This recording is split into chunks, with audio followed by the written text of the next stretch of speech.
All right, good morning, people. So I think yesterday was a success. The cold smoking of the with the salts and the peppercorns and the paprika. So today, what we're gonna do is smoke some cheeses. I've got some really good stuff, including some brie and Gouda and Gruyere. I'm even gonna try some cold smoke, some rosemary butter. So you can tell it's early. It's before 6. We need to get started early because you need to keep the temperature inside the grill below 85 degrees or so. Got a couple of different ways to do that. If it gets to where the sun is directly above, you can cover it with an umbrella. I've got some big patio umbrellas around here I could use. Most people use trays of ice. If you're trying to cold smoke in a warm climate, I'm doing something a little different that I think is kind of cool. Um, so it's gonna be a good day. We're gonna get started. I've got the cheese kind of resting in the kitchen right now, coming to room temperature. Um, so let's get it. All right, so I'm getting these cheeses ready. We got some fresh mozzarella, some Gruyere, big chunk of brie, some Gouda, some white cheddar, and I'm even gonna do some rosemary butter. I'm just gonna turn them a few times and keep that rosemary on the outside. Got some pepper jack and some extra sharp cheddar. Well, I think it's only one extra, so it's extra sharp cheddar. So getting ready, you want to let it come to room temperature, so the oils don't come out of it and change the way the smoke adheres to it. But let's get moving. Oh, and I wanted to show you all the finished product from last night too. I found these cool little containers on Amazon for less than $1 a piece. So we got some good colors on these things. This is the Himalayan salt, the peppercorns, the paprika, and my lord, it's smoky. It's great. And then look at the color on that salt. I mean, that's a 6-hour cold smoked Maldon sea salt, and it's amazing. So how great is this? It's a pretty cool morning. It's gorgeous out here, not too humid.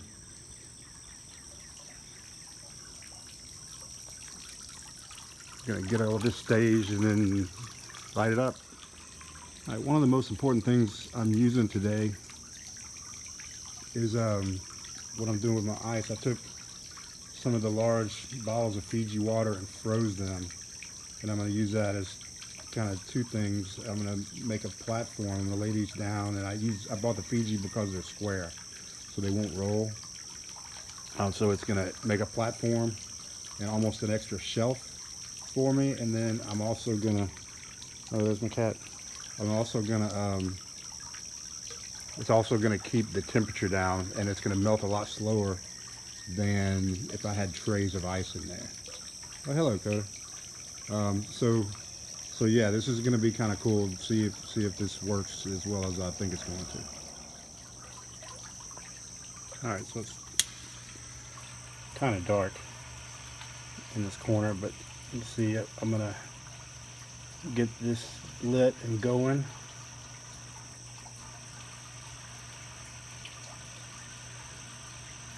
We're using pecan today. It gives off a pretty heavy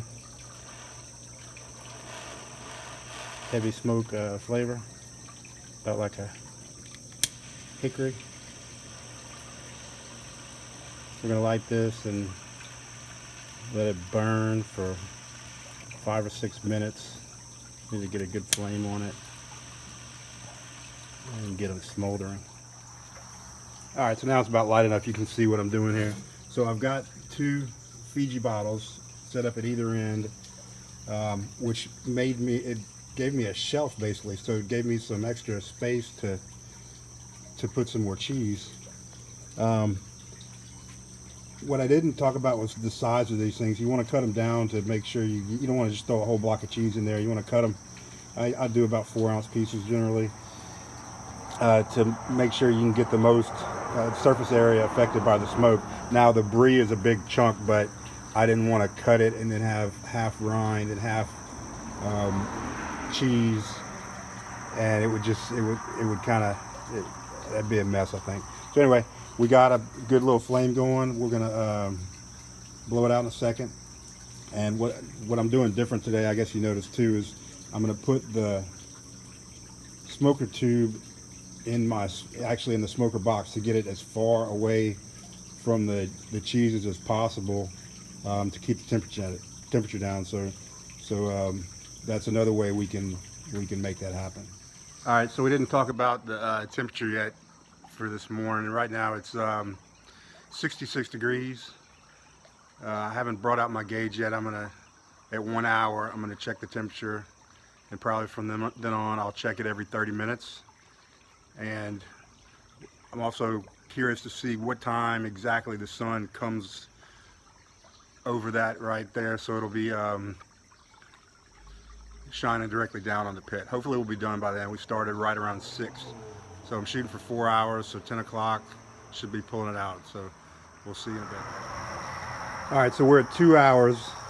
The temperature outside is 72 degrees. Let's see how the ice did for us. Good smoke, some good color coming on, especially on that white cheddar. Let's see if we can get a temperature reading from the inside wall. 83. So all right, we need to change the ice, and then we're going to go back in for another hour and check it out. Also at 2 hours, we've only burned through about half of the pellets. So these are burning a little slower than yesterday with the salts. So maybe it's just that those bourbon barrel pellets burn a little faster. Maybe they're not as compressed, so they're a little dry. But anyway, looking good. All right, so we're at 3 hours, 3/4 of the way done here. The butter is a mess, so I went ahead and took the butter off. It's still gonna be good, but it's getting too soft. All the cheeses are holding up really well, except the Gouda is a little soft, but I'm gonna go ahead and leave it in there for the 4 hours. And look at that color coming on that. That's the Gruyere right there, and then look at that pepper jack. So yeah, this is gonna be delicious stuff. The ice is still about halfway full. The temperature in there is, let's see, 81. So we are right on schedule at 4 hours. And good news is the sun is just now starting to come over the roof there. So I know 6 o'clock is a pretty good starting time. Let's see how much chips I had added just a little bit before that last one, and it's almost at the end, so that was just right.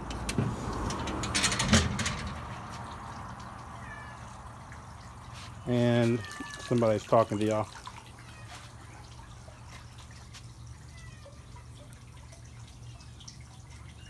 Stuff looks good. I think 4 hours is enough.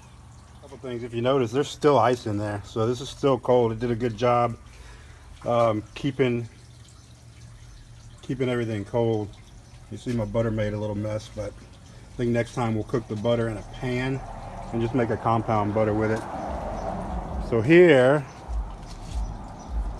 it's hard to tell, this is actually pepper jack. That took some great color on. The cheddar looks good.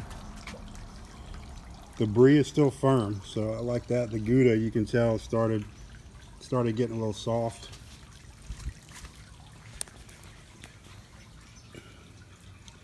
This is the Gruyere, and the mozzarella is gonna be great.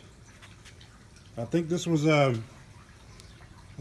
success. We'll have to wrap these up tight, vacuum sealer if you have it, and let them sit for at least 2 weeks. So if you try to eat them right now, they'd just be really, really harsh. All right, so what did we learn today? We learned, number one, I think the timing was right. 4 hours looked good. 6 o'clock seemed to work right. Just now starting to get warm. 3, we learned that the ice trick, my ice trick with the Fiji bottles, really worked. I don't know how that would compare to putting ice in trays, but it just has to melt a lot slower and keep it cooler. I think we learned that the bourbon barrel pellets burn a lot faster. That was a problem last night. And so now we wait. It's gonna be at least 2 weeks before the cheese is ready, and we'll check it out then. So, in the immortal words of Judge Smales, you'll get nothing and like it. Peace.